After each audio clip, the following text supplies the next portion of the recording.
इससे पहले कि आप जवाब दें, हर्षवर्धन जी एक सेकंड, हर्षवर्धन जी, अगर हम इसको राजनीतिक तौर पर देखें, ममता बनर्जी से सवाल किए जा रहे हैं कि क्या किसी को बचाने की कोशिश की जा रही थी। अभिषेक बैनर्जी फ्रंट फुट पे आकर के जब ये बयान देते हैं कि 7 दिन में फांसी पर टांग दीजिए, क्या उससे डैमेज कंट्रोल हो गया है? पंद्रह जी, मुझे सचमुच बड़ा आश्चर्य हो रहा है कि जो ममता बनर्जी 7 दिन से अधिक का समय लेती हैं सिर्फ आरोपियों को पकड़ने के लिए, उनका पता लगाने के लिए, उन ममता बनर्जी के भतीजे अभिषेक बनर्जी कह रहे हैं कि 7 दिन में फांसी पर टांगने वाला कोई अध्यादेश लाइए, कानून लाइए। ये सचमुच थोड़ा सा मुझे लगता है कि नेताओं को बयानबाजी से आगे आना चाहिए और बिना किसी हिचक के। उत्तर प्रदेश के कन्नौज में जो घटना हुई है, जो शर्मनाक घटना हुई है, नवाब सिंह यादव जिसमें आरोपी है, वहां सवाल पूछा जाएगा तो किससे? उत्तर प्रदेश के मुख्यमंत्री योगी आदित्यनाथ। लेकिन क्या योगी आदित्यनाथ ने उसके साथ किसी भी तरह से खड़े होने की कोशिश की? क्या बचाने की कोशिश की? क्या उसमें 1 हफ्ते का समय मांगा? नवाब सिंह यादव जेल जा चुका है, उसके साथ जो और लोग होंगे उनकी भी तुरंत पूछताछ की जा रही है, पुलिस एक्शन में आई। यहां क्या हुआ? यहां जिस आरोपी है, जिसके ऊपर ये जघन्य घृणित कर्म करने का आरोप है और कहा जा रहा है, रिपोर्ट बता रही कि अकेला नहीं कर सकता, वो व्यक्ति कोलकाता पुलिस का स्टिकर लगा के घूमता है। एक जो सिंडिकेट क्लब कल्चर की बात होती है, जिसमें अपने पार्टी के कार्यकर्ताओं, अपने लोगों, हम नहीं जानते क्या है, मैं वहां बंगाल के अखबारों में जो रिपोर्ट छपी उसके आधार पर बता रहा हूं। कहा गया कि वो घुसता ही अस्पताल में था, कोलकाता पुलिस का पता, वो क्या था? वॉलंटियर था। कोलकाता पुलिस के साथ किसी ब्लड डोनेशन में, किसी ट्रैफिक कंट्रोल में अलग अलग समय पर वॉलंटियर के तौर पर था।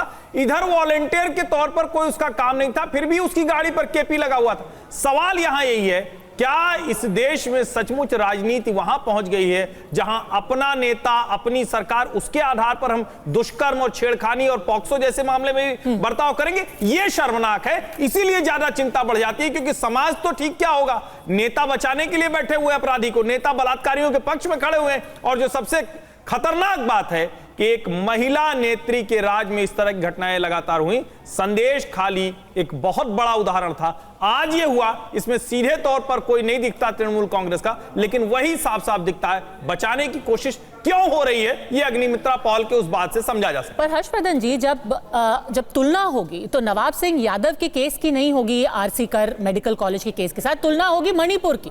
लोग ये भी पूछेंगे कि मणिपुर में जब महिलाओं के खिलाफ अत्याचार हो रहा था तो कई महीने तक एफआईआर नहीं की गई, एफआईआर के बाद अरेस्ट नहीं किया गया, और मुख्यमंत्री जिनके नाक के नीचे ये सब हुआ वो अभी भी उसी सीट पर बैठे हुए हैं। तुलना तो वो की जाएगी ना, राजनीति वहां भी है। नहीं, इसमें कहीं कोई संदेह नहीं। मणिपुर में जो हुआ वो देश के माथे पर कलंक है, शर्मसार करने वाला है। तो फिर अगर आज आप ममता बनर्जी का इस्तीफा मांगेंगे तो बीरेंद्र सिंह का भी इस्तीफा मांगा जाएगा। लेकिन मैं क्या कह रहा हूं, ये घटना और वो घटना अगर हम आप जोड़ेंगे पत्रकार के तौर पर तो ये कतई ठीक नहीं होगा।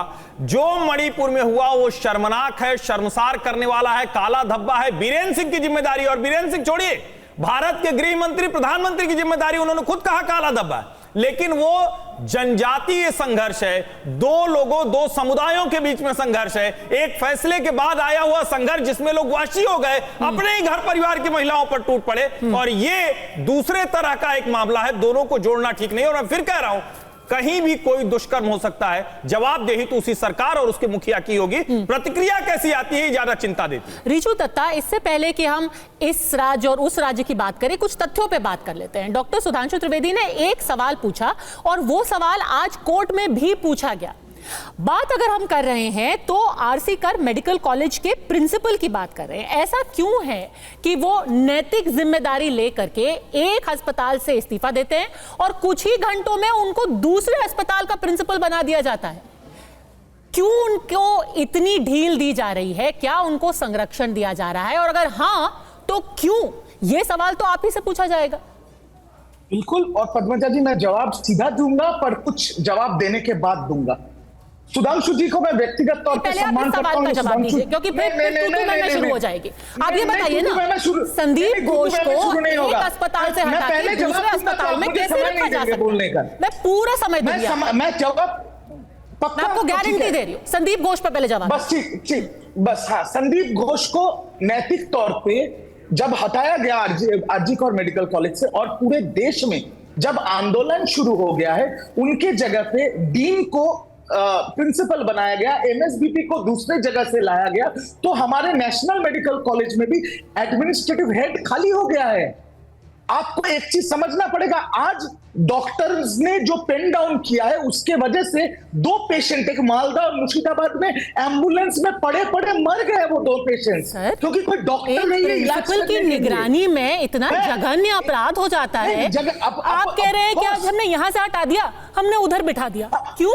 नहीं, हमें क्योंकि मैं आपको ये बता रहा हूं, क्योंकि एक व्यक्ति जिसका 25-26 साल का एडमिनिस्ट्रेटिव एक्सपीरियंस है, हमें तो अपना अस्पताल चलाना है। सर, आपको एडमिनिस्ट्रेटिव एक्सपीरियंस की बड़ी है, वहां पे उनकी निगरानी में एक महिला का बलात्कार उनके अस्पताल में हो जाता है, एक उस आदमी के द्वारा जिनको सिविक वॉलंटियर बना करके पूरी छूट मिली थी कि वो कॉलेज के अंदर घूम सके। आप कह रहे हैं एडमिनिस्ट्रेटिव एक्सपीरियंस बड़े साल का है, चलिए इनकी सेवाओं का हम इस्तेमाल कर ले। एक बात मैं कहता हूं, वहां पर आरजी कौर में बैठे जो आंदोलनकारी डॉक्टर्स हैं, उनका मांग था कि उनको यहां से हटाया जाए।